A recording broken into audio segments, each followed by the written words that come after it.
Good morning. দেখো সকাল থেকে না ব্লগ করার কোনো রকম ইচ্ছেই ছিল না, কিন্তু কি করব বলো, ব্লগ না করলেও ভালো লাগে না, একটা অভ্যাস হয়ে দাঁড়িয়েছে। তাই তোমাদের জন্য আজকে আবার একটা নতুন ব্লগ আমি শুট করে ফেলেছি।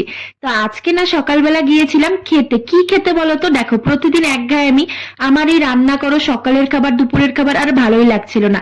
তাই সকালের সমস্ত কাজকর্ম সেরে চলে গিয়েছিলাম বরের সঙ্গে। কোথায় যাচ্ছি চলো চলো তোমাদেরকে বলছি। চলে এসেছি আমাদের আলিপুরদুয়ারের একটা ভালো মিষ্টির দোকান। ভালো বলতে আমাদের আলিপুরদুয়ারের অনেক কটা দোকানই আছে, তার মধ্যে কিন্তু এই গামা সুইটস কিন্তু ভীষণ ভালো, জানো তো। এটা ছিল আমাদের চৌপতি। আর দেখো আস্তে আস্তে আমি অর্ডার দিয়েছিলাম পুরি, আর তোমাদের দাদাভাইও পুরি।